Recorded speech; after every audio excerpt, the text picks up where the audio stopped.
La nutrición nunca sirve para que tú estés saludable. Nadie te cuenta quiénes son tus enemigos y quiénes son tus aliados, y más allá te cuentan lo contrario, ¿no? Te cuentan que los que son realmente tus aliados son tu enemigo y usan mucho miedo contra ello, como el sol, por ejemplo, o las grasas saturadas, el colesterol, que la farmacia solo gana dinero cuando tú estás enfermo. Yo no me fiaría de una persona que solo ganara dinero cuando yo estoy enfermo, ¿no? La gente piensa que vas al gimnasio y te pones saludable, pero no es así. No hay nada de la vida moderna que sea bueno. ¿O qué pasa aquí? Una de las mejores terapias de la historia para curar absolutamente todas las enfermedades, mucho más efectivas que los antibióticos, es la... Hoy, por segunda vez en las charlas de Pau Ninja, tengo el placer de presentaros una conversación con Carlos Stroh. Desde que años atrás su expareja falleció por cáncer, el mundo de Carlos, lógicamente, se tambaleó de la misma forma que los dogmas y los conocimientos que creía saber sobre salud. Ahora Carlos es divulgador de salud cronoancestral, así he decidido etiquetarlo yo, haciendo que personalmente me preguntara algo. Y es que en situaciones y experiencias vitales como la de Carlos es difícil justificar que pueda haber un creador intervencionista que pudiera permitir este tipo de dolor, tanto físico como emocional, y aún así, a la vez, una de las cosas que me pregunto después de esta segunda charla con Carlos es ¿cuántas personas habrán salvado su salud gracias a todos los conocimientos que no solo divulga Carlos, sino que inspiran? Esta charla no os la podéis perder, pero tampoco se la pueden perder vuestros familiares y amigos, más que nunca. Así que os animaría a escucharla más de una vez, tomar notas incluso y sobre todo convertiros también vosotros en divulgadores, compartiéndola con estas personas que acabo de mencionar, ¿vale? Por último, recordad que todos los enlaces relevantes de este episodio con Carlos, como la lista también de mis proyectos personales públicos, como mis podcasts en solitario, por ejemplo, lo tenéis todo listado en la descripción. Y ahora sí, sin más dilación, disfrutad de una conversación, una de las conversaciones más interesantes y enriquecedoras sobre cronoancestralización. Toma ya. Carlos Stroh en el podcast de charlas de Pau Ninja.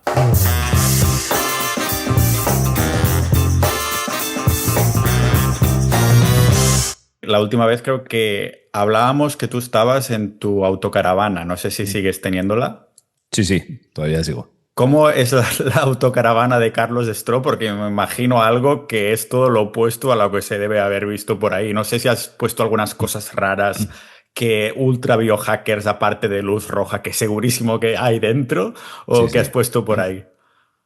Bueno, la luz roja me costó mucho porque he hecho trabajar a esa gente que se dedica al tema de las autocaravanas. Estuvieron como mes y medio tratando de encontrar, porque había cosas que eran fáciles porque eran tiras LED que van como invisibles, ¿no?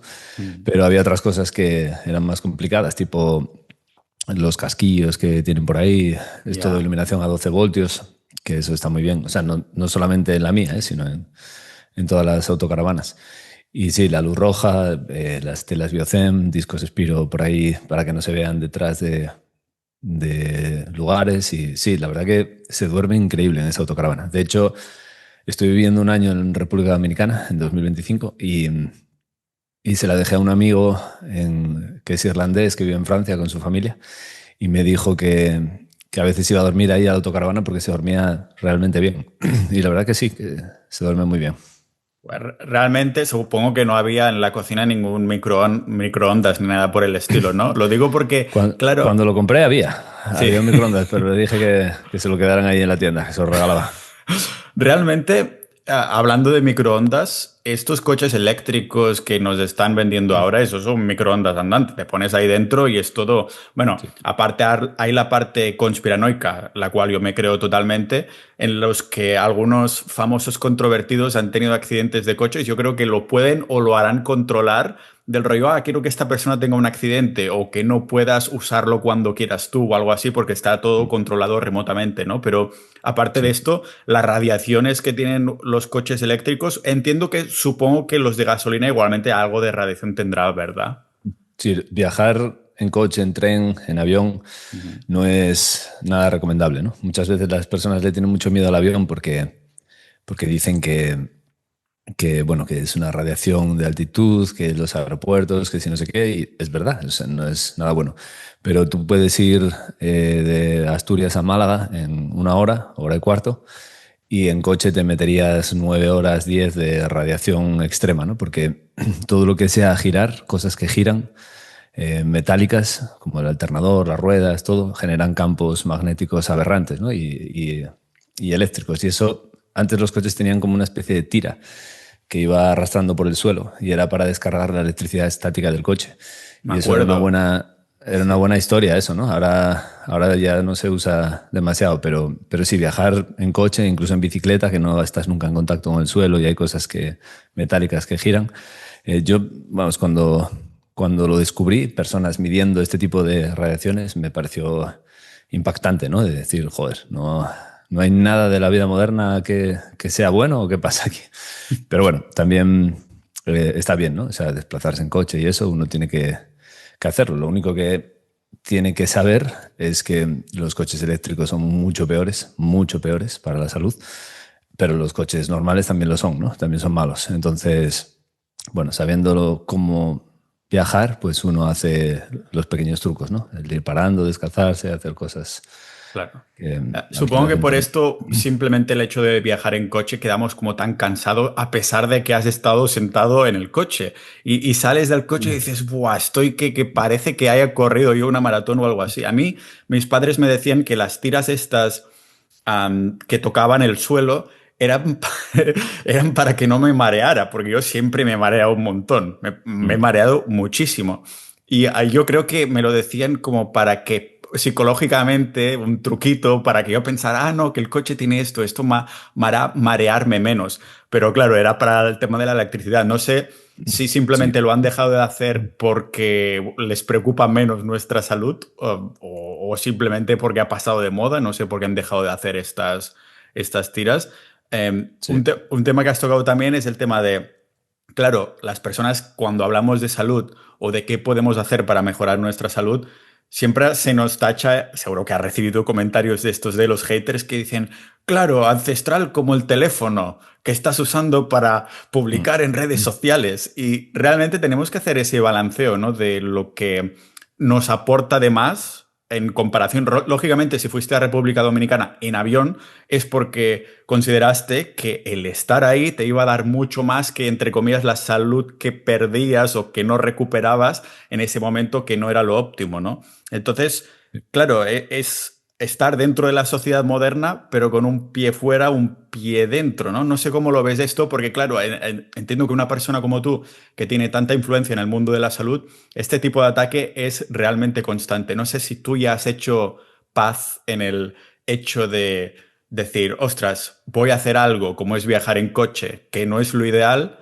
pero ¿sientes algún tipo de ansiedad si vas en coche o has llegado a un momento de paz que dices, lo ha aceptado, que voy a recibir radiaciones y estoy bien con esto?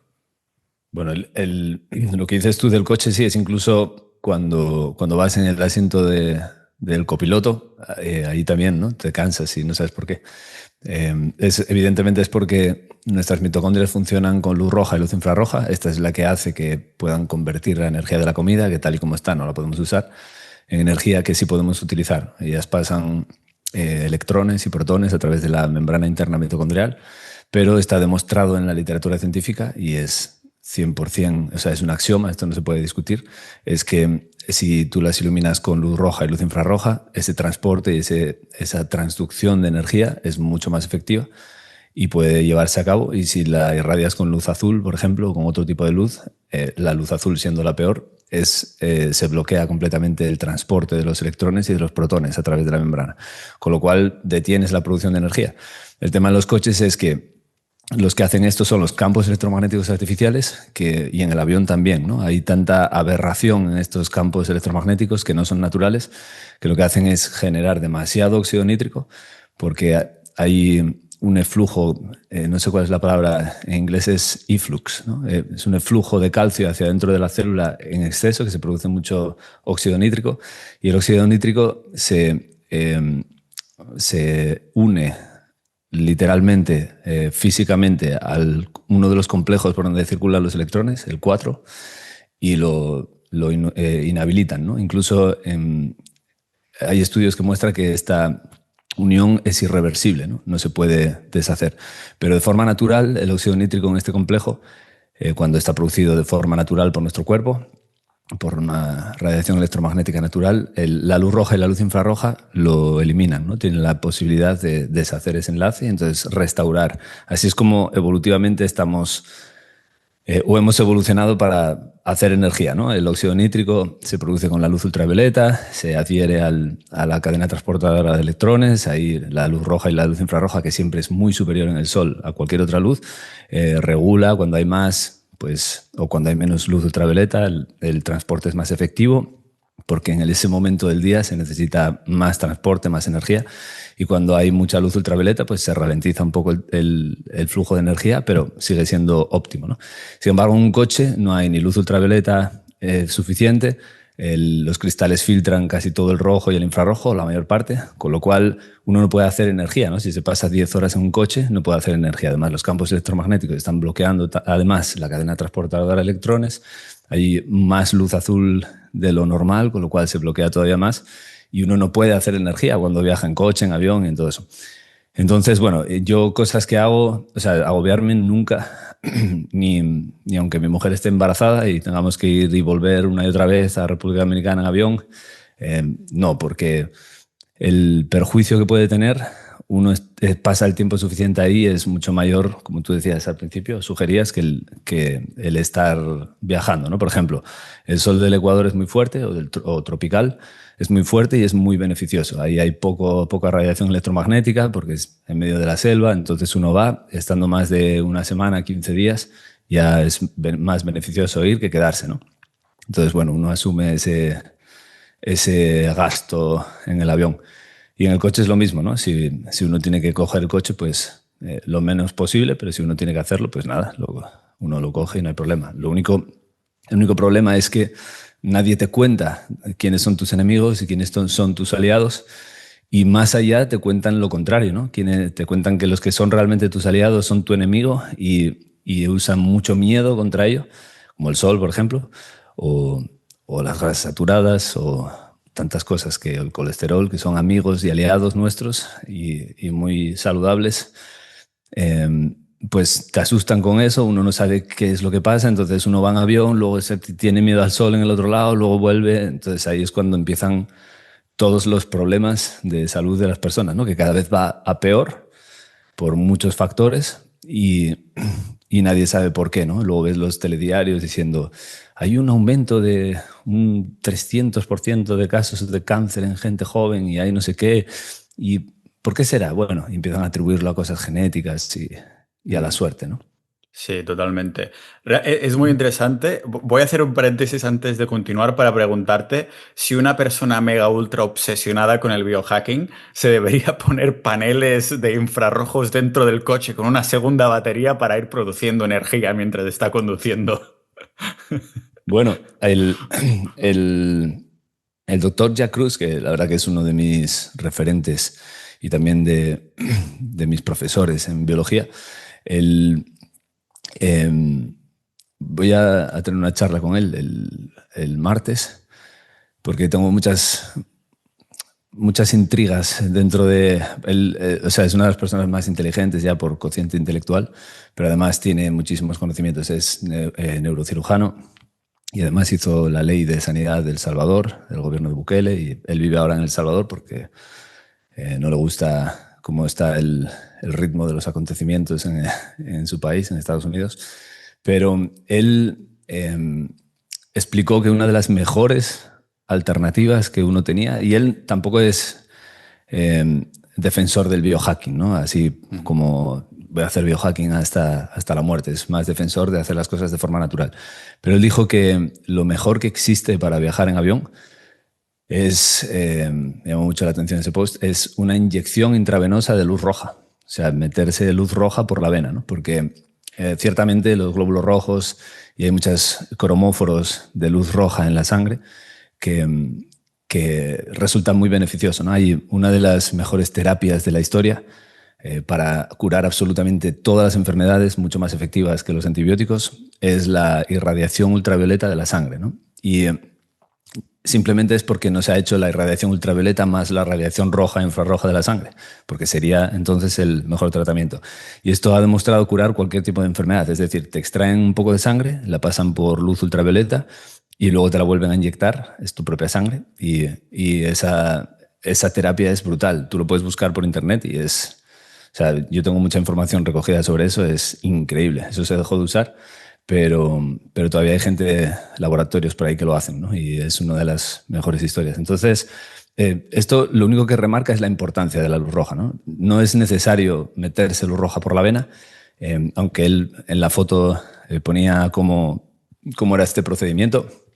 Era como una vía con láser rojo, pero sí que basta con llevar una lámpara portátil, ¿no? Y, por ejemplo, tengo aquí un prototipo de las nuevas que sacaremos, que simplemente, pues eso, esta tiene luz roja y luz infrarroja nada más, y uno lleva esto en el avión y se lo pone ahí por debajo y en la piel y ya está, ¿no? Porque lo que esto constata es justamente la importancia de recibir luz roja y luz infrarroja, ¿no? En el sol, que es la forma natural en la cual nosotros hemos evolucionado y todas las especies vivas, esta luz corresponde, o esta radiación corresponde al 70% o más de su luz durante todo el día, ¿no? El resto de las frecuencias son anecdóticas comparado con esto. Esto significa que esta es la base de nuestra biología, que nuestra biología corre literalmente con esto, ¿no?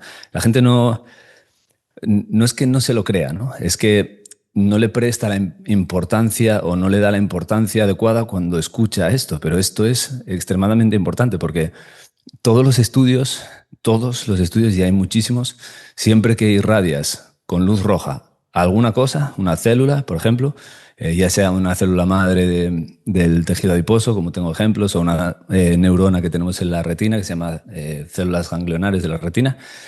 Cualquier cosa, cualquier tipo de célula, cuando la irradias con luz roja y luz infrarroja, produce muchísima más agua, es decir, agua metabólica sin deuterio, que es absolutamente fundamental, y produce mucho más ATP.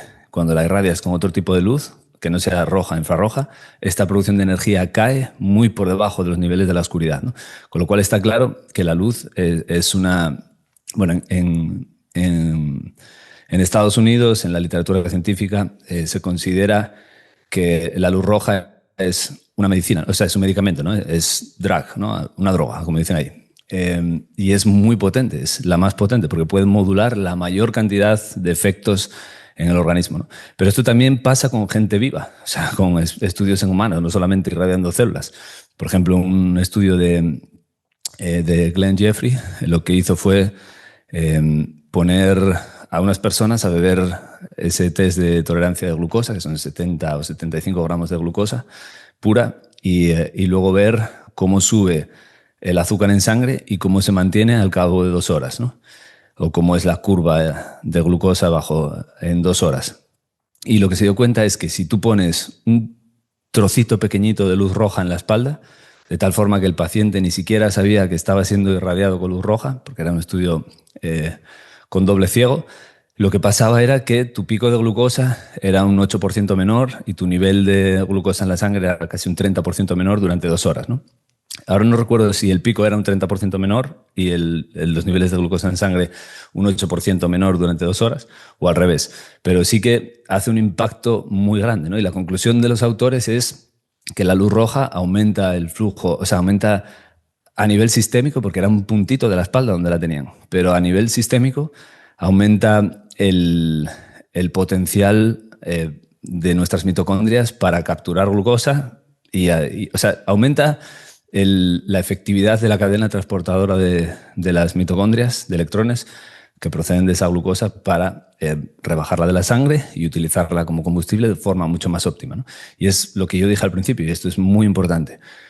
La luz roja y la luz infrarroja son las que utilizan nuestras mitocondrias para transformar la energía de la comida, que como tal no la podemos usar, en energía que sí podemos usar, que es agua metabólica y ATP.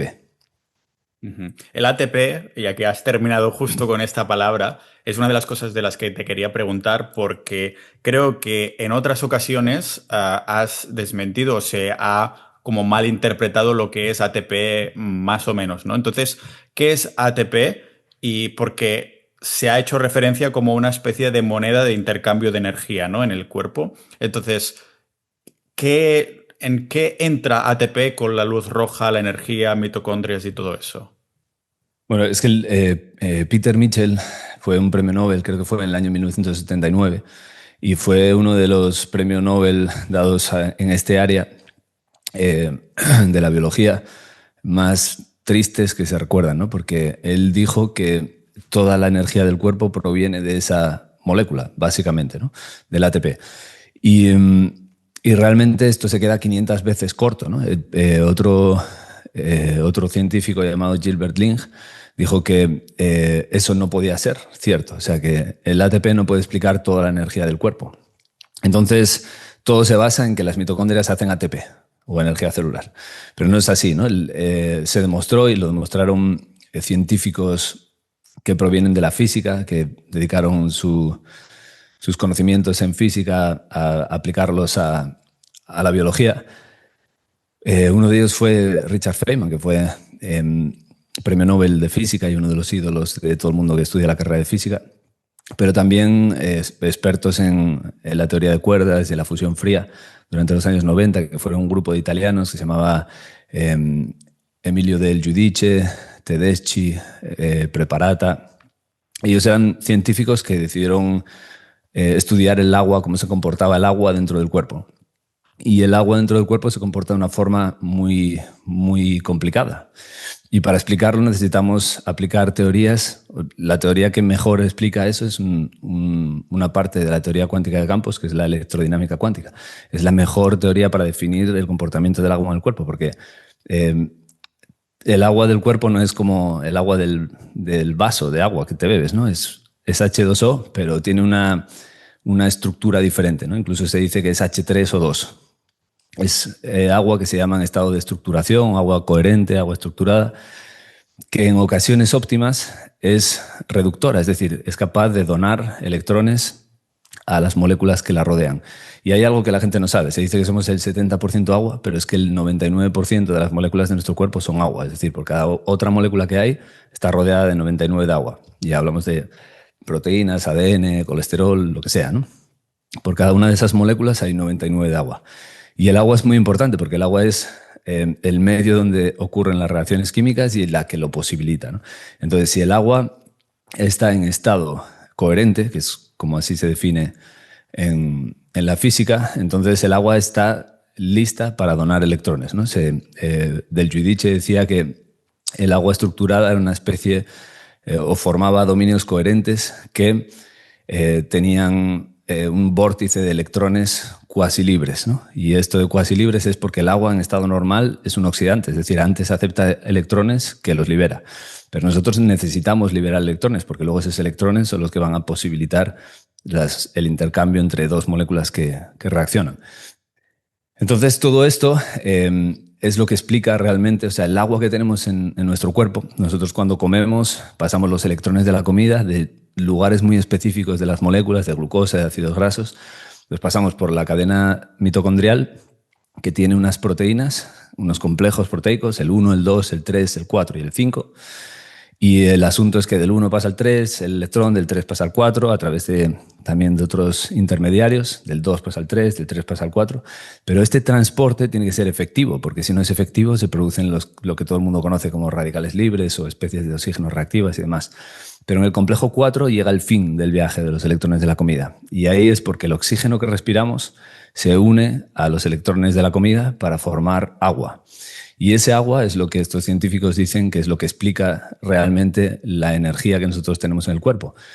Evidentemente, con ese transporte de electrones se genera una fuerza necesaria para fabricar también ATP. Es decir, cuando producimos agua en nuestras mitocondrias, que es agua metabólica, que puede ser hasta el 40%, según algunos estudios, o incluso más de todo el agua de nuestro cuerpo, se genera en nuestras mitocondrias.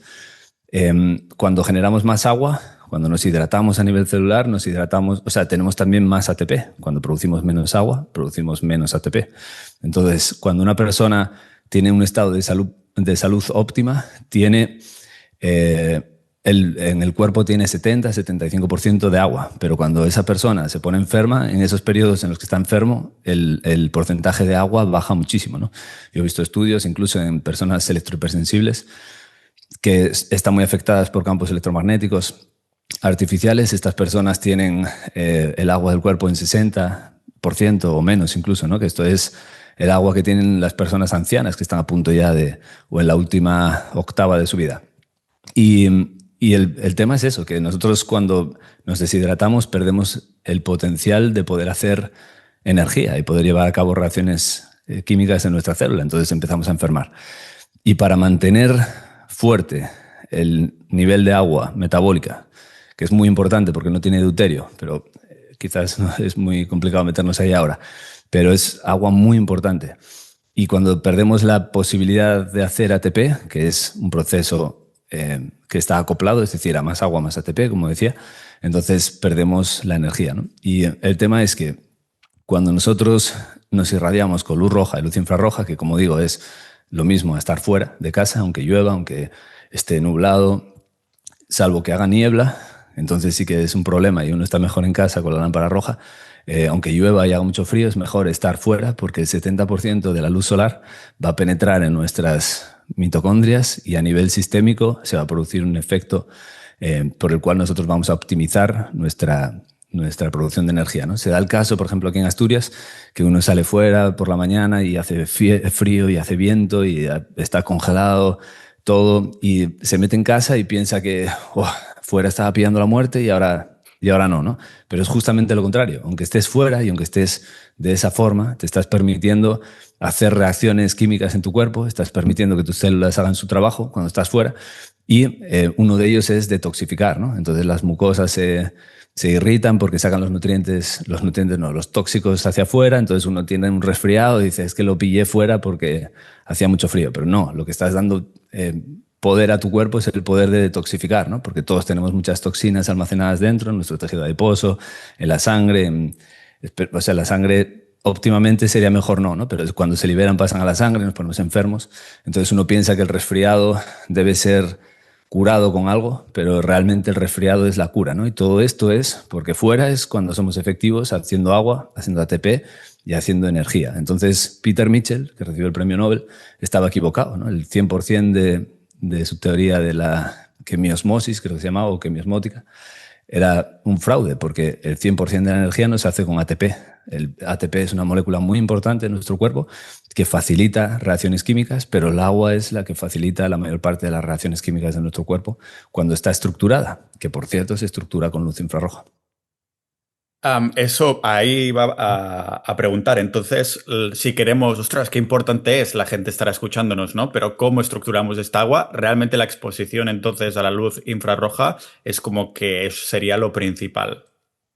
Sí, porque está claro que con la luz roja y la luz infrarroja, que tienen cromóforos en nuestra cadena transportadora, liberamos ese óxido nítrico, aceleramos la formación de agua y llenamos de agua las mitocondrias que luego se exporta a la célula, ¿no? Con lo cual, cuando uno está con luz roja y luz infrarroja, hace mucho agua y la célula se hidrata. Cuando hablas de que tienes el 70% de agua, es porque estás hidratado, o el 75%. Y esto es como debería ser, ¿no? Un bebé nace con 80% y luego va perdiendo agua a lo largo que pasa la vida, pero no tiene por qué ser así. Podemos hidratarnos y la mejor forma de hidratarnos, aparte de beber el agua correcta, pero que no tenga, o sea, que sea de buena calidad, ¿no? Que no tenga flúor y cosas que bajen su potencial, lo que se llama la constante dieléctrica del agua. Cuando nosotros estamos en esa luz roja y luz infrarroja, hacemos mucha agua. Y cuando estamos bajo la acción de la luz infrarroja, ese agua se estructura. Lo que quiere decir eso es que la energía para arrancar un electrón del agua baja. Es decir, necesitamos menos energía. ¿Qué tiene esa energía? La luz ultravioleta. Cuando nos exponemos a la luz ultravioleta o cuando nuestras células producen su propia luz ultravioleta, porque eso es lo que se llama fotón de emisiones ultradébiles, que al ser a escala nanométrica son ultrapotentes y hacen posible este tipo de cosas. Cuando el agua está estructurada con la luz infrarroja, el ultravioleta hace saltar los electrones y empieza la conducción, ¿no? Que es cómo funciona el ser humano. El ser humano es, y toda la vida en general, es el idioma que usan sus células, el idioma que usan sus proteínas y sus moléculas, es un idioma bioeléctrico, ¿no? Y este es el trabajo de Michael Levin también, que explicó cómo la comunicación a nivel celular se realizaba a través de voltajes, de membranas celulares y todo esto. Y para sostener ese voltaje tenemos que tener el agua estructurada y para ello tenemos que exponernos a la luz infrarroja. No hacen falta las lámparas, en el sol está todo, incluso aunque haga muchísimo frío, aunque esté uno a menos 10 grados, siempre va a tener luz infrarroja y estar fuera es la forma de... Claro, hoy en día en la vida moderna es complicado, ¿no? La gente tiene que trabajar, no puede estar fuera todo el tiempo, entonces por eso a veces el biohacking, no sé cómo llamarlo de una manera mejor, como es poner luz, la luz que falta de fuera la pones dentro de casa y entonces pues tu biología mejora mucho. Realmente, claro, por eso tenemos lámparas como las que has enseñado tú. Yo por aquí detrás tengo una de estas grandes. Realmente, si yo estoy dentro de casa, tendría que tener la lámpara enchufada en todo momento que esté dentro. ¿Sería lo recomendable?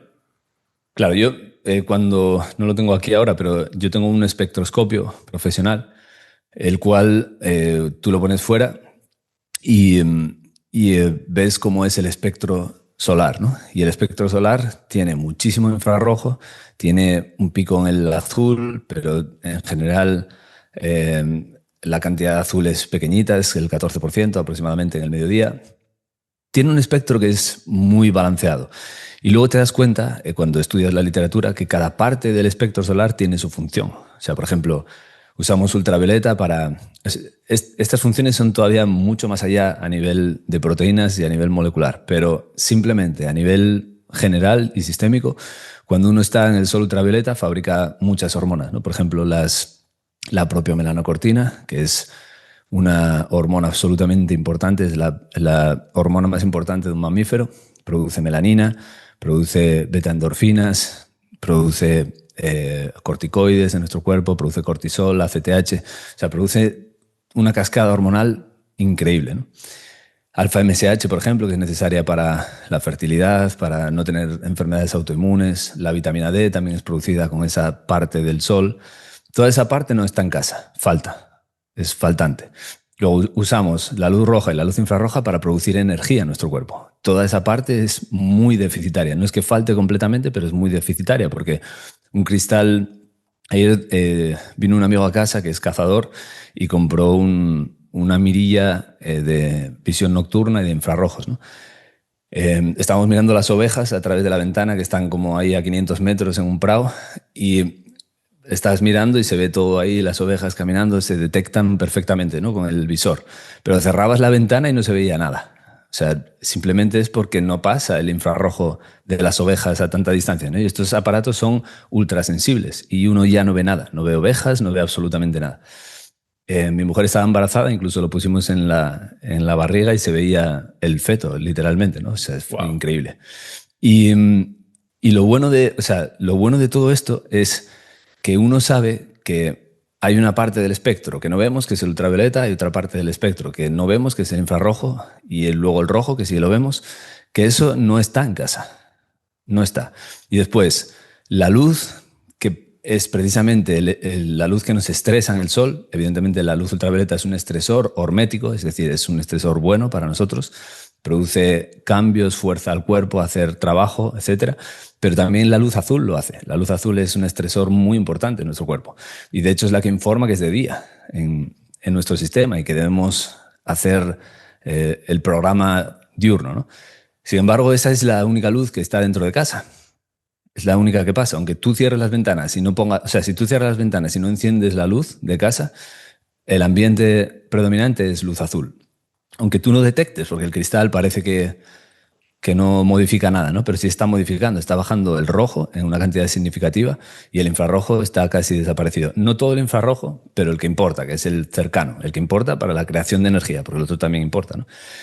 Y entonces tenemos que no estamos produciendo las hormonas que necesitamos para estar sanos, propiomelaanocortina y vitamina D. Todo el mundo conoce lo que hace la vitamina D. La propiomelaanocortina para mí hace lo mismo que la vitamina D, pero muchas más cosas, o trabaja en conjunto. Por ejemplo, muchos de los beneficios que se atribuyen a la vitamina D deberían atribuirse a otra hormona que se hace con propiomelaanocortina, que es alfa-MSH. Porque alfa-MSH hace prácticamente lo mismo y más cosas que la vitamina D, ¿no? No digo que la vitamina D no sea importante, es muy importante, pero cuidado porque esa otra hormona es absolutamente clave. Todo eso lo perdemos en casa. Y la parte de hacer energía también. Y nos quedamos solo con la luz que inhibe el procedimiento de energía, ¿no? Como decía mi maestro de música, de dame un huevo a toma un huevo, van dos huevos. Y en este caso, el tema de la luz azul es que en el sol lo que hace es retardar un poquito o retrasar la producción de energía o minimizarla un poco, pero muy poco, porque sigue siendo abrumadora la cantidad de rojo e infrarrojo. Pero en casa, como no hay, solo hay el freno, pero no hay el acelerador, con lo cual la producción de energía no solamente desaparece porque no hay rojo e infrarrojo, sino que además se frena porque hay demasiado azul. Y ya si enciendes esa luz horrorosa de fluorescentes y de LEDs, que es blanca o amarilla o cálida, si quieres, o ya en el peor de los casos fría, entonces ya es el cóctel de enfermedades modernas, ¿no? Sin olvidarnos de que también hay otra historia, que son los campos electromagnéticos artificiales, que en casa son muy peligrosos, mucho más que cuando uno está afuera, y que no estás haciendo grounding, ¿no? Con lo cual tienes, o sea, la vida en interiores es sumamente productora de enfermedades modernas. Quiero recordarte en 20 segundos que si te está gustando esta conversación, entonces disfrutarás mis otros podcasts en solitario donde desvelo cómo macroespeculo en los mercados, los protocolos alternativos para biopotenciar tu salud o las mejores estrategias psicológicas para dominar tu productividad. Escúchalos ya en pau.ninja/proyectos o pulsando en el enlace que tienes en la descripción, y como regalo por haber llegado hasta aquí, ahí también encontrarás un descuento exclusivo de mis productos. Haz clic ya en el enlace y sigue disfrutando de esta charla. Supongo que por esto se ha atribuido que los transportistas es porque están todo el rato sentados, pero realmente también están en un vehículo durante horas y horas y horas con no solo con las radiaciones del propio vehículo que hablábamos al principio del episodio, sino que habrás visto seguramente esa imagen viral que se ha atribuido como culpable al sol, a que básicamente el tío tenía la mitad de la cara súper arrugada y es porque era transportista y estaba 10 horas al día durante 40 años conduciendo, cuando claro, seguramente en una autopista nadie tiene los cristales bajados, seguramente los cristales estarán subidos y claro, le entran esta parte de la luz, ¿no?, que tú acabas de alegar, que lógicamente pues solo dejas pasar lo malo o lo que sin la sinergia de los otros componentes se vuelve malo, ¿no? Y claro, me hace mucha gracia que lleguemos a este punto, desde que hemos empezado a hablar. Hemos estado hablando de salud, pero casi en ningún momento hemos tocado el tema de comida, ¿no? Hemos tocado el tema de el sol y la luz, las radiaciones, bueno, básicamente lo que es salud eléctrica, que creo que así es como titulé nuestro primer episodio cuando te viniste al podcast. Entonces, realmente, bajo tu opinión, ¿cómo es que cuando buscamos a alguien sobre salud, lo primero que nos sale son cosas relacionadas con nutrición? La pregunta ¿es tan importante la comida? Es decir, ¿qué pasa si una persona estuviera en un entorno de luz ideal, siempre trabajando fuera o viviendo fuera, sin embargo, estuviera consumiendo comida realmente mal? Entonces, ¿podríamos decir que la comida no es tan importante como los otros factores del entorno? Entiendo que, lógicamente, si buscas una salud óptima, todo tendría bastante sentido, ¿no? Y eso lo voy a enlazar un poco porque la pregunta va relacionada con algo que sé que también sabéis mucho, como es DHA, porque si nos podrías comentar un poco qué tiene que ver el DHA con esto y por qué es realmente relevante o no en comparación a si una persona podría estar sana consumiendo mucho DHA pero viviendo en interiores. Es decir, ¿cómo ves esta sinergia de el vivir en interiores y la comida? Yo me acuerdo cuando tenía 18 años y buscaba información sobre ganar músculo en el gimnasio y no sé qué, que te decían, no, la dieta es un tanto por ciento y la comida es un tanto, y el entrenamiento es un tanto por ciento para ganar músculo, ¿no? Cada uno se inventaba un poco su porcentaje. Sin intentar ser redundante, ¿qué porcentaje pondrías al entorno de luz y qué porcentaje pondrías a la nutrición para estar sano? Bueno, mientras estabas haciendo la pregunta, estaba intentando buscar ahí una analogía así, pero bueno, sobre la marcha soy muy malo haciéndolas. Pero, por ejemplo, la nutrición nunca sirve para que tú estés saludable. La nutrición tiene una función solamente para mí, en mi opinión, ¿no? Después de darle muchas vueltas a la cabeza. Y la nutrición tiene la función de aportar la materia prima a tu organismo.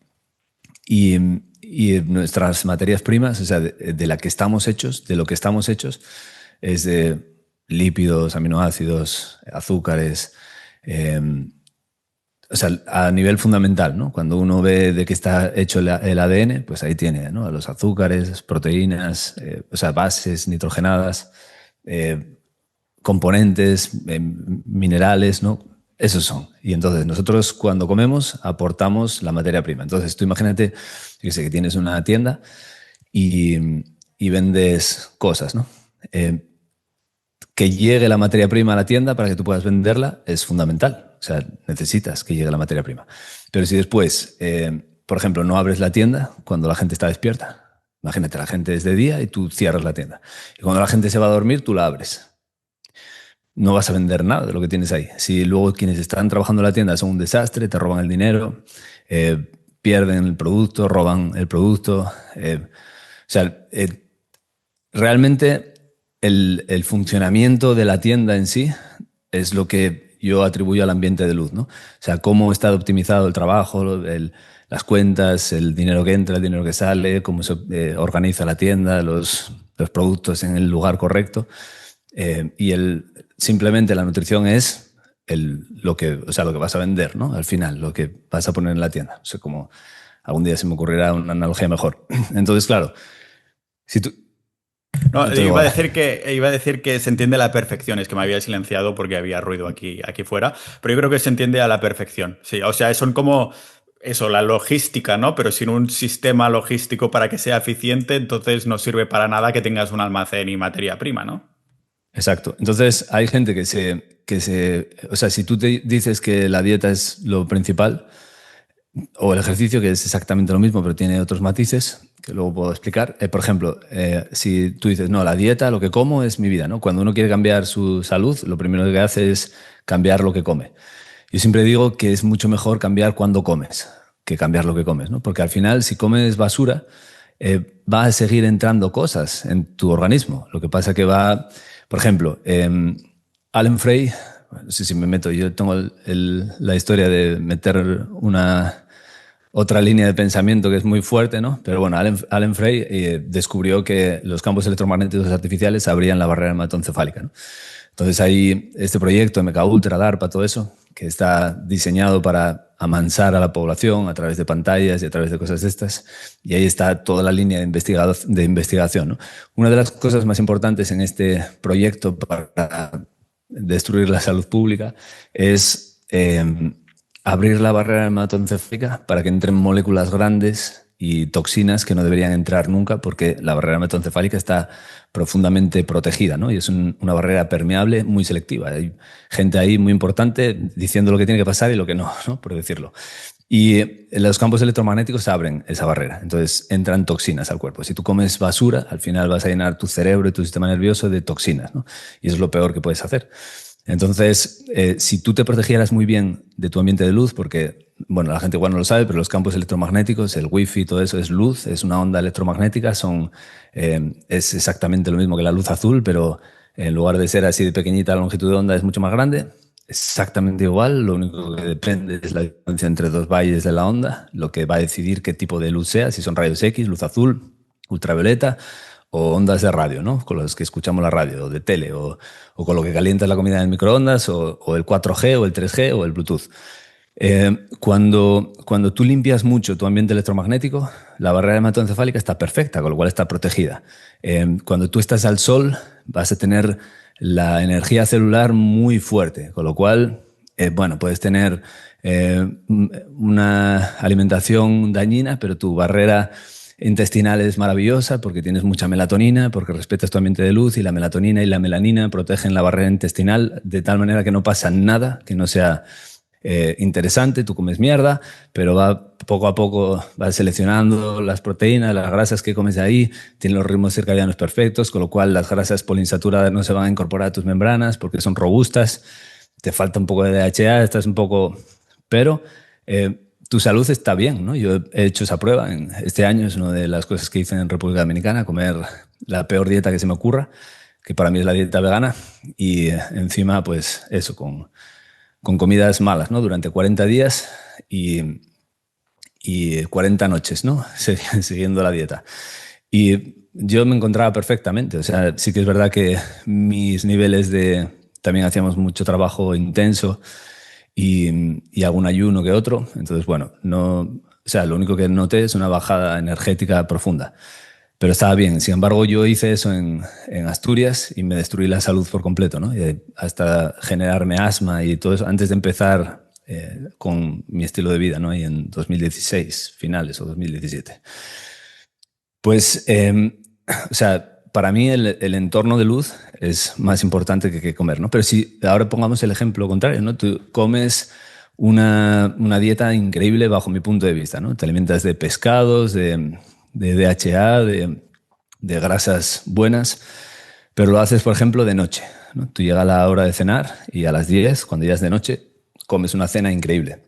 La gente piensa que se está nutriendo, pero no te puedes imaginar, después de una muy profunda investigación, me llevó más de un mes recopilar toda la información, todos los estudios, todo, ahora lo estoy liberando poco a poco, el daño que puede hacer esa comida por la noche, ¿no? Por ejemplo, un tipo que se llama William Banks hizo ese descubrimiento, ¿no? En 1994 descubrimos que teníamos una hormona que se llama leptina. No fue Banks el que descubrió la leptina, eso fue en el laboratorio Rockefeller. Y rápidamente una empresa tecnológica que es Amgen compró la patente con la grandísima promesa de repartirse suculentos beneficios, porque habían visto que unos ratones que estaban destruidos, o sea, eran infértiles completamente, tenían obesidad, diabetes, accidentes cardiovasculares muy tempranos, o sea, era el ratón más insano del mundo, ¿no? Descubrieron que cuando les inyectabas leptina, revertían la obesidad, la resistencia a la insulina, la diabetes, la fertilidad volvía, o sea, era la molécula mágica. Y se identificó este gen en humanos también, y es el gen OBOB, como los ratones, y claro, pensaban que iba a ser la hostia, ¿no? Entonces, inyectaron con leptina a personas obesas y no pasó absolutamente nada, ¿no? Entonces, todos estos clinical trials fueron rápidamente llevados a cabo, ¿no? Porque estaban echando espuma por la boca, como yo me los imagino, intentando construir un nuevo fármaco que les iba a hacer millonarios. Resulta que las personas obesas, a diferencia de los ratones obesos, de este tipo de ratones obesos, no solamente no tenían leptina, sino que tenían niveles muy elevados de leptina en sangre. O sea, que inyectarles más leptina era una mala broma, ¿no?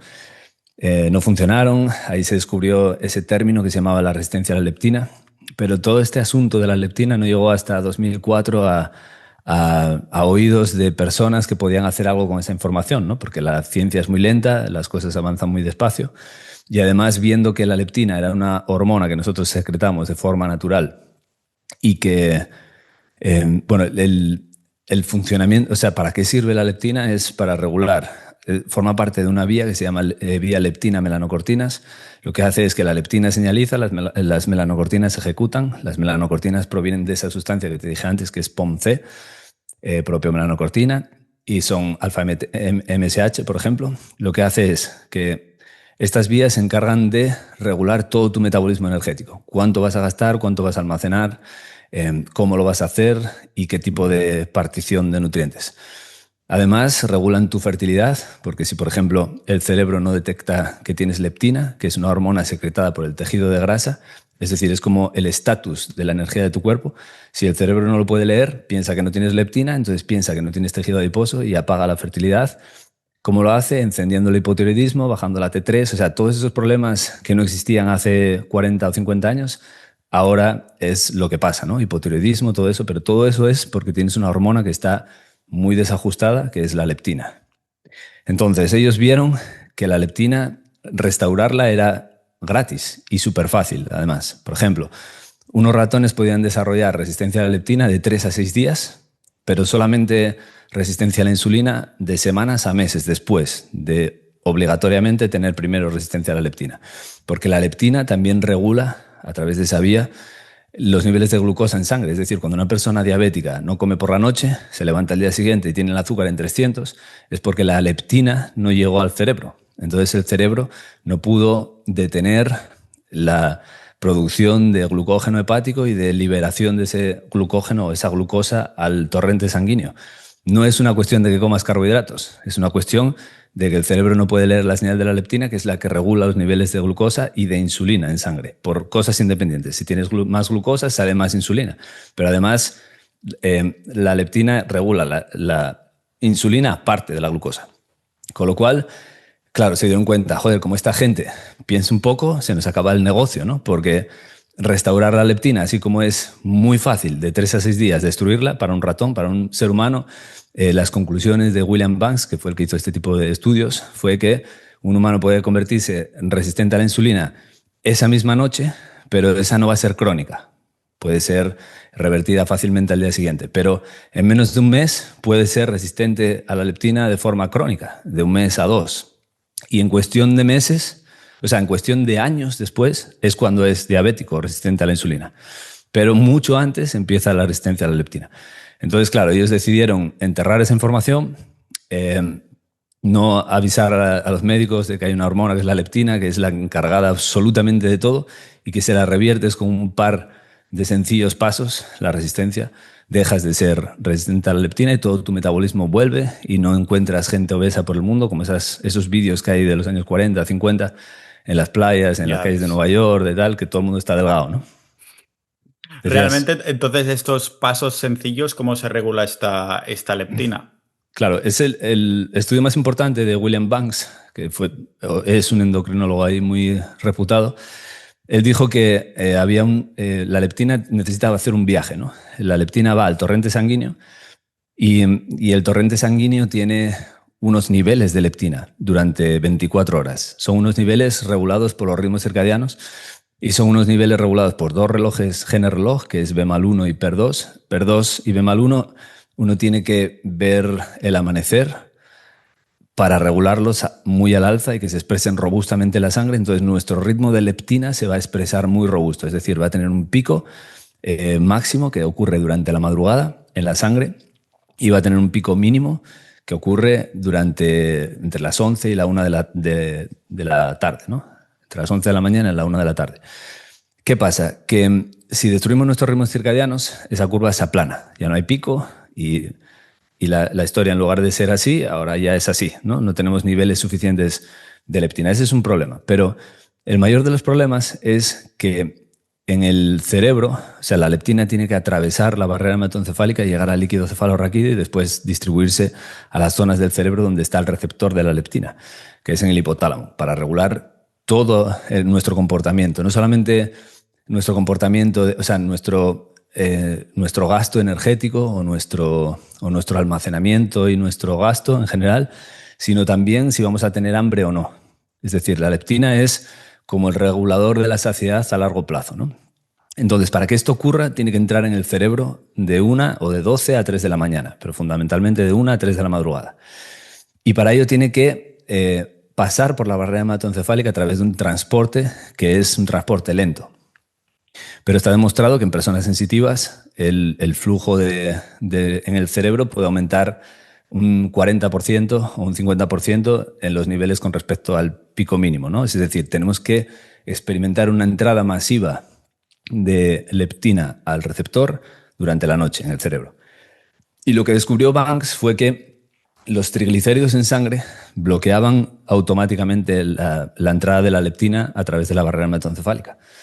Entonces, claro, uno cena por la noche y cena grasas. Por ejemplo, él lo hizo con leche, ¿no? La leche entera producía resistencia a la leptina inmediata esa noche en el cerebro, ¿no? Y esto es porque la leche entera tiene triglicéridos, 98% de sus grasas están en forma de triglicéridos, que son ácidos grasos, 3 juntos unidos a una molécula de glicerol. Sin embargo, descubrió que los ácidos, o sea, por ejemplo, la leche desnatada no tenía ese efecto y no te hacía resistente a la insulina, a la leptina por la noche, ¿no? Entonces, él descubrió que eran los triglicéridos, porque luego probó con ácidos grasos libres, es decir, en lugar de estar los 3 juntos en una molécula, sueltos, y tampoco producían resistencia a la leptina. Entonces, el problema es que si tú cenas por la noche, sea lo que sea, porque los carbohidratos tienen otra vía de producir o inducir, y la insulina y la glucosa de inducir resistencia a la leptina esa noche, a través de 2 moléculas, bueno, eso es un poco más avanzado, ¿no? Pero el tema es que si tú comes por la noche, ese día por la noche no vas a tener señal de leptina en tu cerebro. 0. O sea, eres resistente a la leptina por esa noche. No pasa nada porque al día siguiente tienes una oportunidad de nuevo, ¿no? Puedes regular tus... Y la leptina funciona, digamos, a largo plazo, no es a muy corto plazo. El problema es que cuando uno se convierte en resistente a la leptina, para que entendamos un poquito mejor, todos los obesos tienen resistencia a la leptina. No es posible que haya una persona con sobrepeso ni un poco ligeramente que no tenga resistencia a la leptina. Porque el tejido de grasa es el que secreta leptina. Lo que sucede es que si tú tienes más tejido de grasa, tienes más adipocitos, vas a tener más niveles de leptina. Eso es así, ¿no? Por eso hay mujeres que hacen CrossFit y están sin grasa corporal y pierden su posibilidad de tener el periodo cada mes, ¿no? Tienen amenorrea.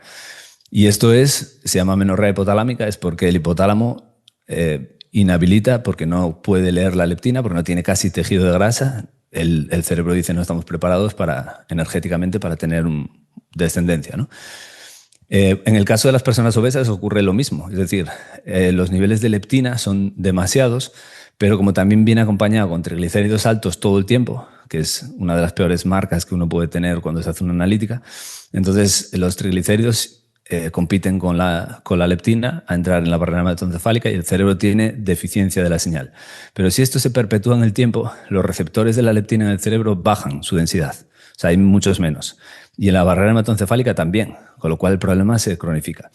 Y luego hay dos moléculas que ya están, tú imagínate que la leptina finalmente llega a su lugar, se une al receptor y comienza una cascada de señalización que activa las melanocortinas y desactiva las orexinas, que es lo que nos hace tener hambre, ¿no? El neuropéptido griega y el gen agouti también. Estas dos se desactivan con la leptina, entonces ya no tenemos hambre todo el tiempo, ¿no? Y tenemos una señal de saciedad que puede durar días. En mi caso, en la República Dominicana, yo, no sé, podía pasar 2 días sin comer sin sentir absolutamente nada de hambre, ¿no? Y eso es porque el efecto de la leptina está ahí y es perfecto. El caso es que una vez que la leptina se une a su receptor, hay dos moléculas que impiden la cascada de señalización, ¿no? Una se llama SOX3, que sale precisamente como respuesta a la leptina propia, es decir, todos los mecanismos en el cuerpo, la mayor parte de los más importantes, tienen un mecanismo autorregulador, ¿no? Se produce la señal produce la molécula que va a inhibir la señal, ¿no? Para que no... O sea, hay un acelerador, pero también un freno. Y después existe otra molécula que se llama PTP1B, que es una enzima que sale cuando tenemos inflamación. Y esta enzima lo primero que hace es inhibir la señal de la insulina. ¿Por qué? Porque cuando estamos inflamados no interesa los procesos que lleva a cabo la leptina, ¿no? Porque la leptina es anabólica en el músculo, es anabólica en el hueso, tiene efectos muy importantes en el corazón, hace que el corazón crezca y se hipertrofie. O sea, hay cosas que tienen que estar muy reguladas. Entonces, cuando tenemos inflamación, no interesa la señal de la leptina en el cuerpo. Entonces, hay una molécula que se encarga de inhibirla. El problema es que las personas con obesidad, las personas que están enfermas, los que están sometidos a campos electromagnéticos salvajes, los que no tienen melatonina, porque estas moléculas dependen de la melatonina, lo que hacen es descarriar esta respuesta de SOX3 y de PTP1B para producir resistencia a la insulina, a la leptina, que ya es sistémica, ¿no? El azúcar en sangre te sube por las mañanas. Esto es por lo que la gente decía que la dieta cetogénica a largo plazo no se podía sostener, porque la glucosa empieza a subir. No, es porque comen por la noche y los triglicéridos son realmente dañinos para eso. Y entonces no puedes regular la glucosa por la noche y la glucosa al día siguiente te sube. Todos estos mecanismos, cuando uno está inflamado, se sobreexageran, ¿no? De hecho, en ratones se hizo el experimento de inhibir SOX3 y PTP1B a pesar de haber mucha inflamación, y los ratones bajaron de peso, revirtieron la resistencia a la insulina después. O sea, realmente son mecanismos muy potentes que están muy regulados en nuestro cuerpo, ¿no? Entonces, lo que regula todo esto es la melatonina. Si la melatonina no está, la leptina se destruye. La melatonina se destruye con luz artificial, con campos electromagnéticos artificiales, se destruye no estando al sol que la produce, también la luz roja y la luz infrarroja producen mucha melatonina. Y lo que pasa al final es que uno no puede inhibir esta molécula, PTP1B, que es la antiinflamatoria, ¿no? Entonces tú tienes mucho estrés oxidativo, eres resistente a la leptina por ello, y la melatonina lo que hace es antioxidar, aliviar el estrés oxidativo y destruir la señal de PTP1B, que hay muchos estudios sobre ello. Inyecciones de melatonina en ratones, desaparece el problema, ¿no? Y esto es lo que pasa. Yo, si quisiera destruir la vida humana, si quisiera destruir la biología de la gente para hacerla enferma y ganar más dinero, porque hay que tener en cuenta una cosa, y es que la gente confía mucho en la farmacia, pero la farmacia solo gana dinero cuando tú estás enfermo. Y yo no me fiaría de una persona que solo ganara dinero cuando yo estoy enfermo, ¿no? Y mucho menos de una gran industria como esta. El problema es que si yo quisiera destruir la salud de la gente, destruyo la melatonina. Con eso destruyo la función del gen P53, las mutaciones, que no es que produzcan cáncer, pero sí producen muchos problemas a nivel de energía en el cuerpo y a nivel de efectividad de nuestras proteínas. La señal de la leptina, sobre todo, gente cada vez más obesa, gente cada vez más enferma, resistencia a la insulina, prediabetes, hipotiroidismo, medicamentos para la tensión, porque también la leptina y las melanocortinas se encargan de la tensión arterial. Y es por eso que también estamos viendo que mucha gente muy fitness está muriendo en su práctica deportiva, incluso en directo, delante de las cámaras, o tiene muchos problemas cardiovasculares o todo esto, porque cuando tú haces músculo, el corazón también hipertrofia, pero el corazón tiene un problema y es que cuando tú eres resistente a la leptina, eres mucho más sensitivo a la leptina del corazón. Yo escribí sobre esto y expliqué los mecanismos evolutivos, pero el corazón, cuando eres más sensitivo a la leptina, se hipertrofia, vuelve a un programa que es el programa fetal de las células del corazón, que deben durar toda la vida, la mayor parte de ellas, el 50% de ellas con las que naces, te mueres con ellas. Y se empiezan a ver fibrosis, miocarditis. O sea, la resistencia a la leptina es, sin duda, el asunto por el cual, cuando comemos, importa mucho más que qué comemos, ¿no? Porque si comemos por la noche, destruimos los ritmos circadianos, destruimos la función de la melatonina, destruimos la señal de la leptina, hacemos muchas cosas, ¿no? Y hay muchos estudios en humanos de comer una cosa y en una cantidad versus desayunarla versus cenarla, ¿no? Y en la cena el efecto es devastador para el cuerpo, devastador. Suben los niveles de glucosa, los niveles de cortisol al día siguiente, los niveles de insulina al día siguiente. Se produce menos efecto térmico de la comida, un 2,5% menos, o sea, veces menos, 2,5 veces menos de efecto térmico de la comida si la cenas versus si la desayunas, con lo cual vas a quemar menos energía, eres menos eficiente gestionando la comida. La hormona que se llama hormona sensitiva lipasa, que es muy importante para manejar toda nuestra grasa corporal, los triglicéridos, se expresa un 200% menos cuando cenas la misma comida versus si la desayunas. Incluso la cena temprana es mucho mejor que la cena nocturna. O sea, todo eso está lleno de estudios en humanos, ¿no? Por eso comer es importante para mí, claro, porque son lo que decía al principio, la entrada de materia prima del cuerpo, pero cuando como es todavía más importante. Claro, has hecho referencia a la cena y estos peligros, pero entiendo entonces que una cena que la llamamos cena porque es la última del día, pero que se hace antes de que se haya puesto el sol, entonces en este caso es cuando sería bien o recomendable, ¿no? Te hace referencia a la cena después de que el sol se haya puesto, ¿verdad? Sí, desde el punto de vista del ritmo circadiano de la leptina, las mejores horas para comer, sin duda alguna, son entre las 10 y las 11 de la mañana y a las 6 de la tarde. O sea, esas son porque cuando comes, el pico de triglicéridos viene de 3 a 4 o 5 horas después, pero después todavía los triglicéridos no se terminan de aclarar en la sangre hasta 7 o 8 horas después de la comida. Entonces, si tú desayunas a las 6, a la 1, a las 2 de la mañana, o sea, si cenas a las 6 de la tarde, perdón, a la 1, a las 2 de la mañana ya están limpios los triglicéridos, la leptina puede entrar en el cerebro, funciona perfectamente y no hay ningún tipo de problema, ¿no? Y esas son las dos mejores horas. Si una persona es resistente a la leptina y quiere revertirla, es mejor que desayune muy pronto, ¿no? Porque los ritmos circadianos del hígado están destruidos en esa persona, seguro, y comer versus ver ver el amanecer es una señal doble muy fuerte para que los ritmos circadianos se restauren. Pero una vez que esa persona está saludable, la mejor hora para desayunar es eso, a las 10 de la mañana. O sea, tampoco hay por qué ser tan estrictos, ¿no? Como muy nazi con esto. Ya, entonces, claro, 10, 6, pero la mayoría de personas no estarán muy saludables. Entonces, dirías incluso avanzar al desayuno a la hora de comer, ¿no? Sí, si una persona quiere hacer 3 comidas, que es el máximo permitido por la ciencia, de verdad, o sea, cuando uno estudia realmente, porque el hígado tiene que ver también un reposo entre comidas. Si uno come un máximo de 3 veces al día, siempre de día, y nunca pica entre comidas, entonces el ritmo del hígado se robustece, ¿no? Es mucho mejor para mí comer 2 veces nada más, como digo, desayunar y cenar. Antes pensaba que era desayunar y comer, pero voy cambiando conforme pues, voy adquiriendo más datos.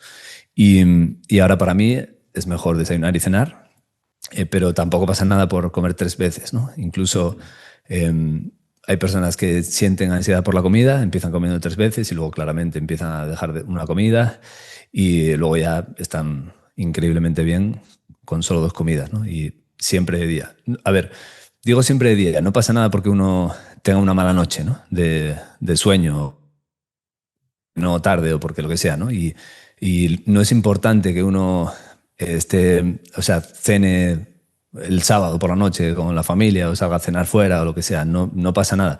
El problema es que yo observo a las personas de mi entorno y todos cenan por la noche, todo el tiempo, todo el día. Y eso es lo peor que uno puede hacer, ¿no? Porque eso conlleva enfermedad crónica. O sea, tu metabolismo está inútil completamente cuando haces eso de forma constante, ¿no? Entonces, claro, tú le dices a una de estas personas que cenan de noche siempre, con la tele puesta, le dices, prueba a no cenar nunca más. O sea, o a cenar a las 6 de la tarde o a las 7, cuando sea de día, ¿no? En verano tenemos suerte porque podemos cenar a las 10 de la noche en España y no pasa nada.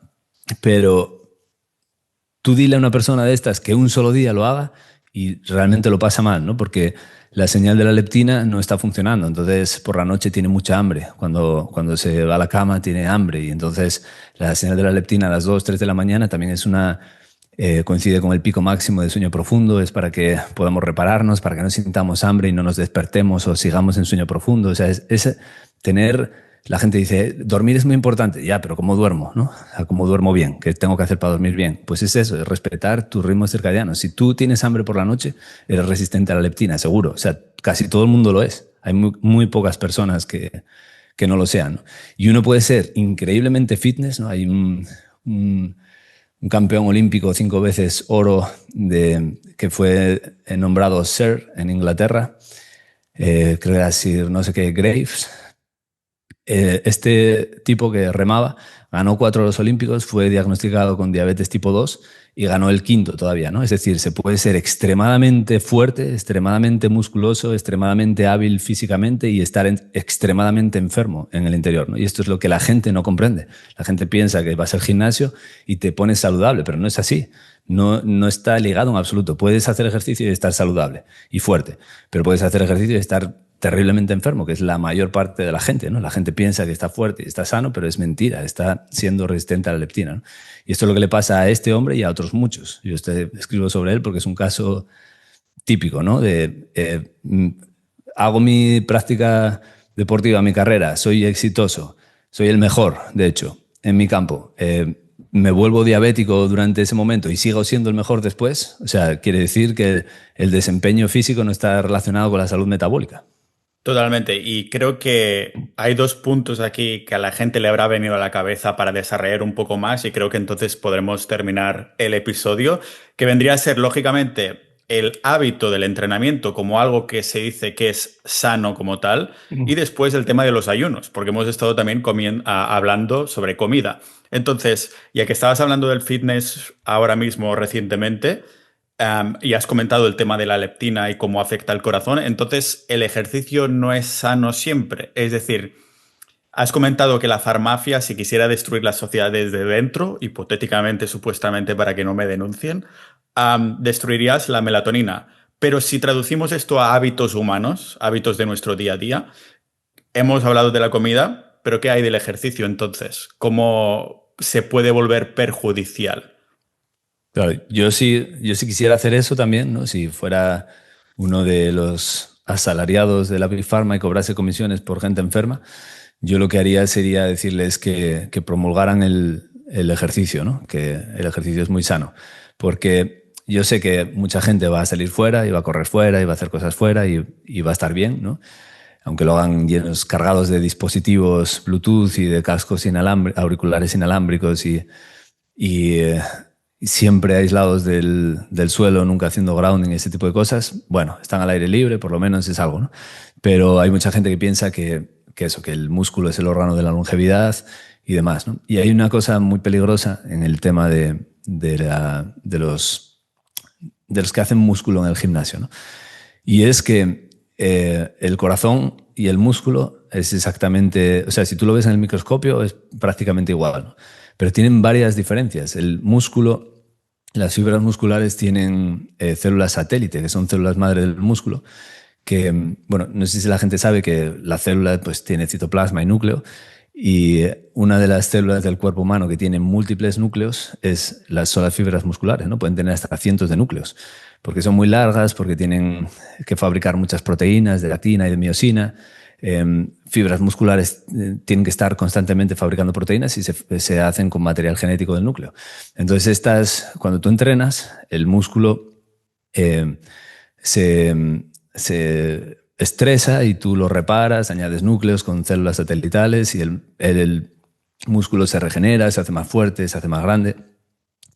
Y todo eso es lo que pasa en el músculo. Lo que pasa es que el músculo cardíaco es diferente, es músculo también, está sometido a las mismas leyes de crecimiento que el otro músculo, es decir, a la hipertrofia, pero a diferencia del músculo esquelético, tú naces con unas fibras cardíacas, con unos cardiomiocitos, y el 50%, como decía antes, te acompañan hasta que te mueres. Y solamente un 1% se recicla porque no tienen células satelitales, tienen otras células madre que son más inefectivas a la hora de reciclarse, ¿no?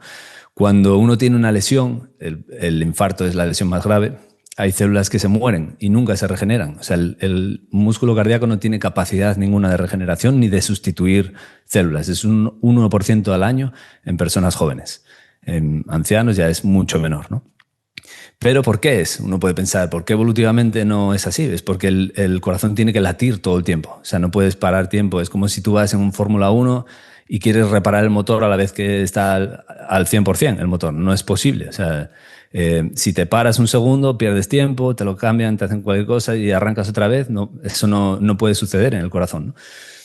Y esto es lo que la gente no entiende, que el corazón y el músculo se activan con mTOR, el crecimiento, se activa con insulina, con IGF-1, o sea, comiendo por la noche, que es lo que hace mucha gente que va al gimnasio y que come proteínas y se levantan incluso algunos por la noche para comer y meter más comida y crecer más todavía. Lo que haces es hipertrofiar el corazón a la vez que te vuelve resistente a la insulina en el hipotálamo, ¿no? Igual que hipertrofias el músculo. Pero este proceso está muy bien descrito en la literatura, muy bien descrito. Cuando tú te conviertes en resistente a la leptina porque destruyes tu melatonina entrenando en un gimnasio con auriculares inalámbricos que afectan directamente a la glándula pineal, cuando la calcificas porque esta cantidad de campos electromagnéticos lo que hacen es liberar demasiado óxido nítrico al cuerpo porque tiene demasiado calcio. Cuando no funciona bien el sistema de melatonina, tú empiezas a ser cada vez más resistente a la leptina. Cuando comes de noche, que es lo que hacen, porque claro, voy a entrenar a las 8 de la tarde y a las 10 cuando llego a casa, como de noche, se hacen resistentes a la leptina. Pues esta resistencia a la leptina lo que hace es que se convierte muy sensible a la leptina en el músculo cardíaco también.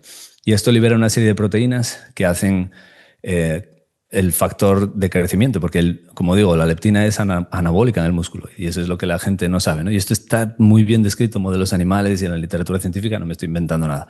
Entonces, el corazón se llena de receptores, se llena de estas dos moléculas que hablé, PTP1B, SOX3, que son incapaces de frenar la señal de la insulina, pero sí activan sistemas inflamatorios. Y lo que le pasa al corazón es que se engrosan las paredes y disminuye la cavidad interna, ¿no? Y esas paredes no solamente se engrosan, sino que pasan de producir, o sea, pasan a un programa genético fetal cuando hay resistencia a la insulina en el hipotálamo y que se traduce en mucha sensibilidad a la leptina, en el corazón, ¿no? Entonces lo que pasa es que las células pasan al programa fetal y pasan a ser dependientes de glucosa, porque el corazón depende de ácidos grasos saturados fundamentalmente, pasan a depender de glucosa y pasan a desarrollarse fibras lentas, ¿no? Con lo cual tienes un corazón grande, hipertrofiado, con fibras lentas y torpes, ¿no? y el problema, y que confía en glucosa, ¿no? Mucha gente no sabe que cuando comemos, todos los nutrientes pasan del intestino por el sistema portal hepático al hígado, ¿no? Sin embargo, las grasas no pasan a la sangre. Lo que hacen es pasar a la linfa, y aquí en la vena subclavia izquierda, esta es mi izquierda en la pantalla, aunque se vea como derecha a lo mejor, en la vena subclavia izquierda pasan a la sangre ahí y van directamente al corazón, porque el corazón depende fundamentalmente de ácidos grasos, no consume casi glucosa. Sin embargo, estas fibras hipertrofiadas y demás empiezan a consumir cada vez más glucosa. Y ese es el problema de entrenar en gimnasios y todo eso, ¿no? Y comer de noche y pensar que lo que importa son lo que como, la cantidad o las calorías y mi balance energético. Y es que hoy entrené mucho, con lo cual quemé mucha grasa y mañana... O sea, todo esto no importa mucho. Lo que importa es que estás destruyendo tu biología por dentro, ¿no?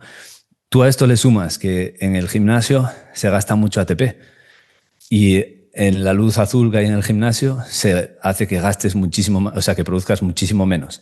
Se elevan las especies de oxígeno reactivas por el ejercicio, pero también por la luz azul artificial. Destruyes los fotorreceptores en el ojo y en la piel, que son muy importantes para la vía metabólica. Tienes una luz aberrante que es dañina para tu cuerpo. Entonces estoy gastando mucho, estoy oxidándome con la luz, con mi ambiente de luz, y estoy pensando que estoy haciendo un beneficio, ¿no?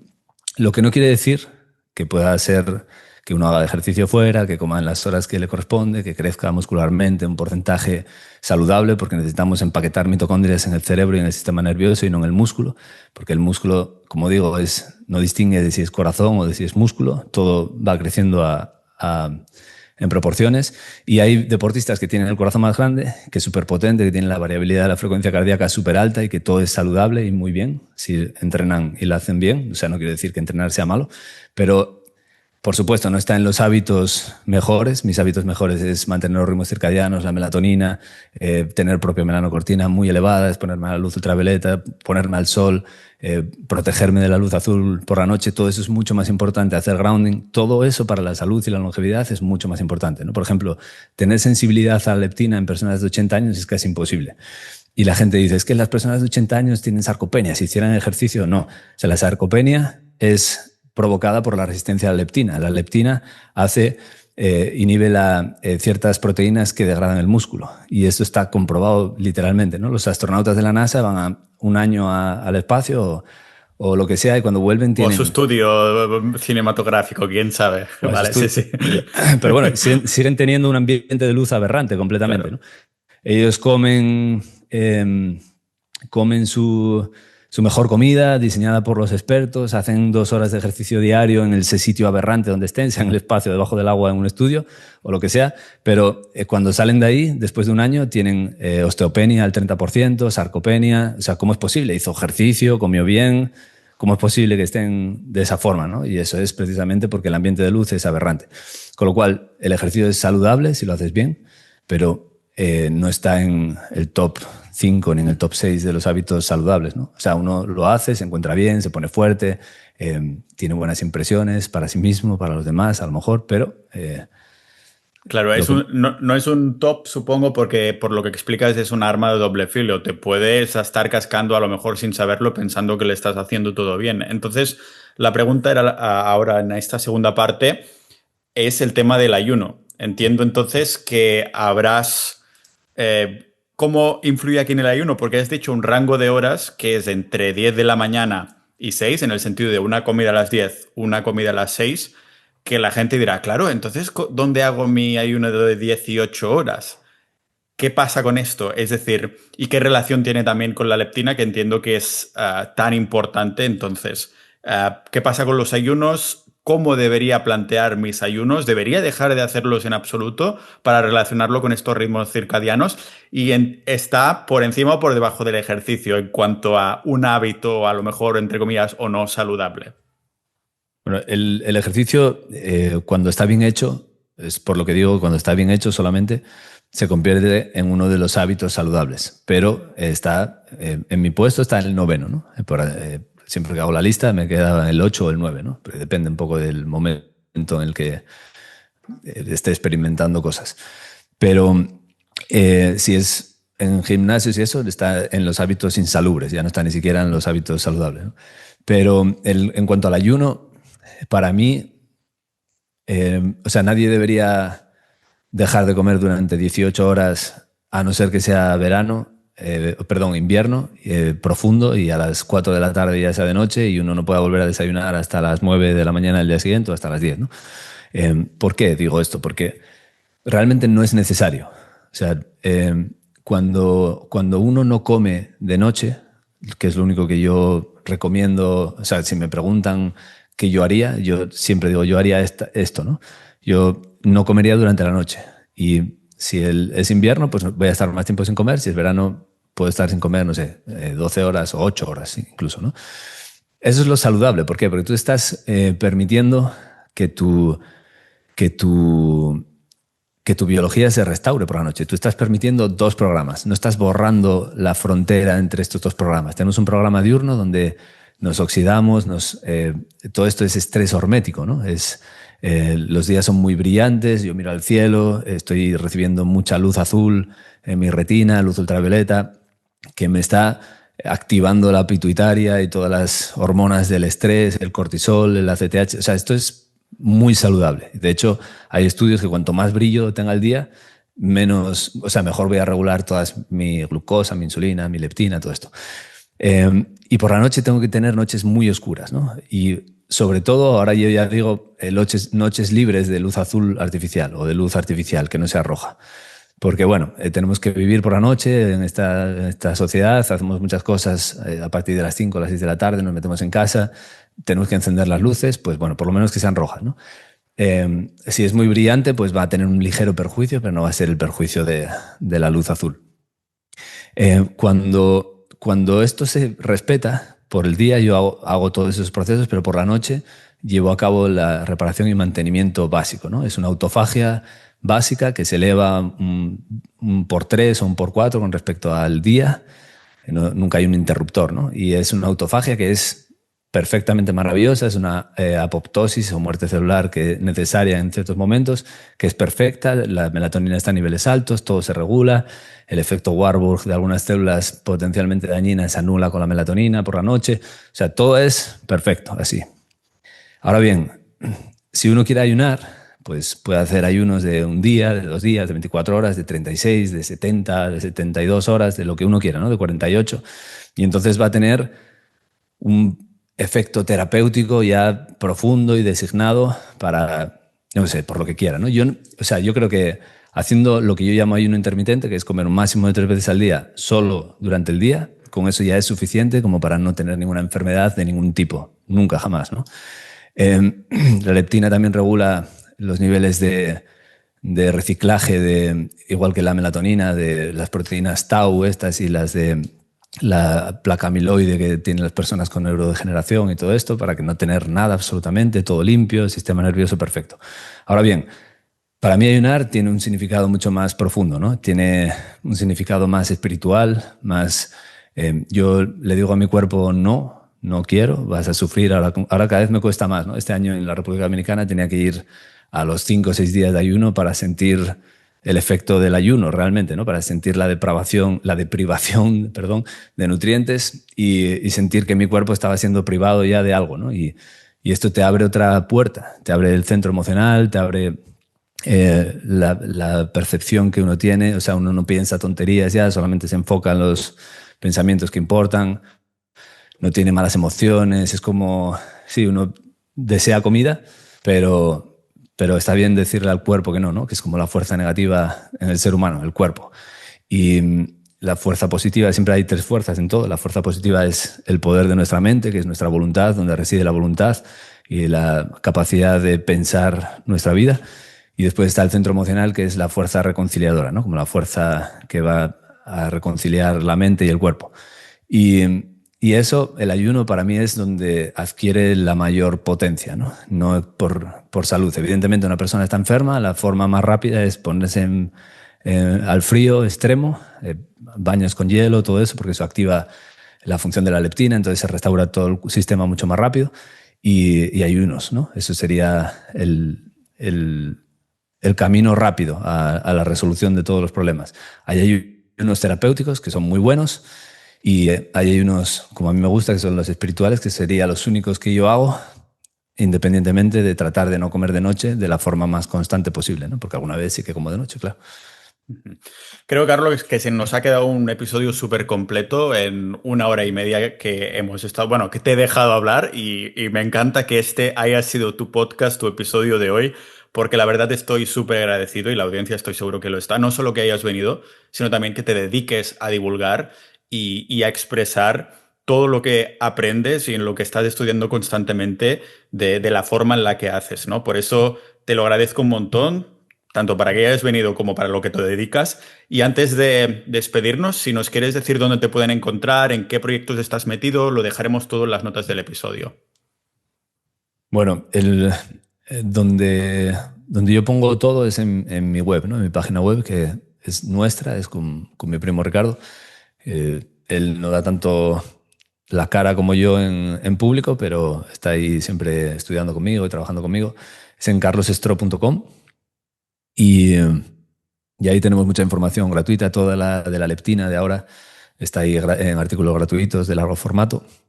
Y luego también tenemos la parte de la comunidad, que ya es una suscripción de pago donde hacemos webinarios y explicamos artículos muy largos y muy densos. Hay un foro, la gente se contacta entre ellos y bueno, está muy bien. También Instagram, claro.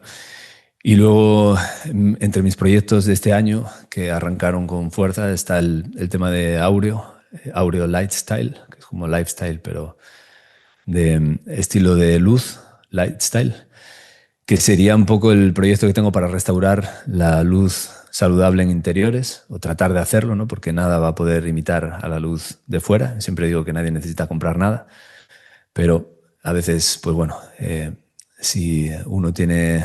O sea, en la vida moderna, pues a veces son ayudas necesarias, ¿no? Restaurar esta luz dentro de casa. Y luego también tengo un proyecto que me hace ilusión, que no tiene nada que ver con la salud, digo, siempre, pero sí que, bueno, podría tener, ¿no? Que es el café. Tenemos Stro Café, que es el mejor café que uno puede encontrar. Puede haber otro que sea igual, pero no mejor. Y está tratado de la forma más increíble posible y bueno, he tomado con responsabilidad y no es para todo el mundo. El café puede ser a veces una ayuda, ¿no? En algún momento. Pero no sé, es como que todas las cosas que uso me gusta cuidarlas y el café que estaba tomando no me gustaba nada, así que tenía que hacer algo y bueno, eso básicamente son mis proyectos públicos de ahora. Genial, Carlos. Pues mil gracias. Espero vernos en un futuro, tanto en el podcast como en persona. Cuando tenga comprado ya una autocaravana que me hayan cambiado las luces a roja, te iré a ver, así que mil gracias. Pues nada, tío. Muchas gracias a ti.